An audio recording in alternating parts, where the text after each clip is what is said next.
ஆலயா cotton வேட்டிகள் ஷர்ட்டுகள் wedding celebration.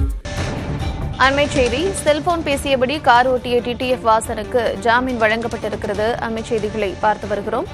Cellphone பேசியபடி car ஓட்டிய வழக்கில் கைதான யூடியூபர் டிடிஎஃப் வாசனுக்கு ஜாமீன் வழங்கப்பட்டிருக்கிறது. யூடியூபர் டிடிஎஃப் வாசனுக்கு ஜாமீன் வழங்கி மதுரை மாவட்ட நீதிமன்றம் உத்தரவு பிறப்பித்திருக்கிறது.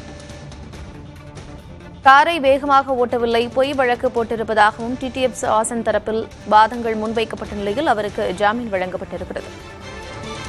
விவரங்களோடு இணைந்திருக்கிறார் செய்தியாளர் மணிகண்ட பிரபு. மணிகண்ட பிரபு, என்னென்ன வாதங்கள் முன்வைக்கப்பட்டது நீதிமன்றத்தில்? விவரம்.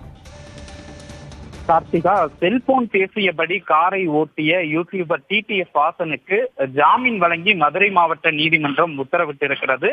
கடந்த 15ஆம் தேதி சென்னையிலிருந்து திருச்செந்தூர் நோக்கி காரில் யூடியூபர் டிடிஎஃப் வாசன் சென்றபோது மதுரை வண்டியூர் டோல்கேட் பகுதியில் அஜாக்கிரதையாகவும் பொதுமக்களின் உயிருக்கு ஆபத்து ஏற்படுத்தும் வகையில் செல்போனில் பேசிக்கொண்டே காரை ஓட்டியதாக மதுரை அண்ணா நகர் காவல்துறையினர் கிட்டத்தட்ட 8 பிரிவுகளின் கீழ், அதாவது பிணையில் வெளிவர முடியாத 8 பிரிவுகளின் கீழ் வழக்கு பதிவு செய்தனர்.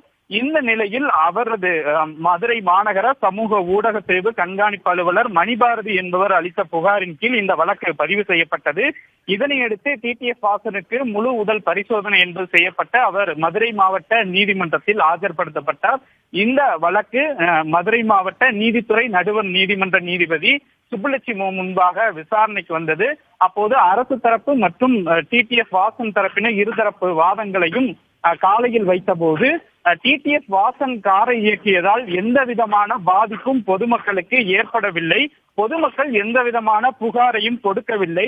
குறிப்பாக அவர் வளர்ந்து வரும் ஒரு இளைஞர், 4ஆம் தேதி அவர் ஒரு படத்தில் நடிக்க இருப்பதால் அவருக்கு ஜாமீன் வழங்க வேண்டும் என்று அவரது தரப்பு வழக்கறிஞர்கள் ஒரு வாதத்தை முன்வைத்தனர். டிடிஎஃப் வாசனுக்கு எதிராக அரசு தரப்பில் ஆஜரான வழக்கறிஞர் தொடர்ந்து போக்குவரத்து விதிகளை மீறி டிடிஎஃப் வாசன் இதுபோன்ற செயல்களில் ஈடுபட்டு வருகிறார். அவரது ஓட்டுநர் உரிமம் 10 ஆண்டுகளுக்கு ரத்து செய்யப்பட்டிருக்கிறது. முறைகேடாக எல்எல்ஆர் மூலம் அவர் இந்த வாகனத்தை இயக்கி இருக்கிறார். எனவே அவர் மீது நடவடிக்கை எடுக்க வேண்டும் என்ற தரப்பு வாதங்கள் வைக்கப்பட்டது. இந்த நிலையில் இருதரப்பு வாதங்களையும் கேட்டறிந்த நீதிபதி இறுதியாக மன்னிப்பு கடிதம், அதாவது நீதிமன்றத்திற்கு மன்னிப்பு கடிதம் எழுதி கொடுக்க வேண்டும் என்கிற ஒரு உத்தரவிட்டு டிடிஎஃப் வாசனுக்கு ஜாமீன் வழங்கி இருக்கிறார். தற்போது இந்த ஜாமீனை வழங்கி இருக்கிறார். குறிப்பாக ஏன் வாகனத்தை வேகமாக ஓட்டுகிறீர்கள் என நீதிபதி கேள்வி எழுப்பினார். அதற்கு நான் வேகமாக ஓட்டவில்லை, தற்போது திருந்தி, ஏற்கனவே என் மீது ஒரு வழக்கு பதியப்பட்டிருந்தது, தற்போது திருந்தி இருக்கிறேன், நான் அதிவேகமாக வாகனத்தை ஓட்டவில்லை, பொய் வழக்கு போட்டுள்ளனர் காவல்துறையினர் என்றெல்லாம் நீதிபதியிடம் டிடிஎஃப் வாசன் தெரிவித்தார்.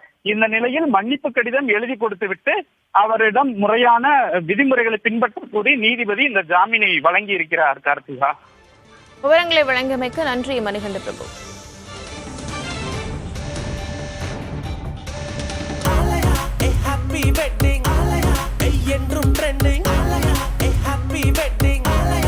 ஆலயா காட்டன் வேட்டிகள் ஷர்ட்டுகள் வெட்டிங் செலிப்ரேஷன்.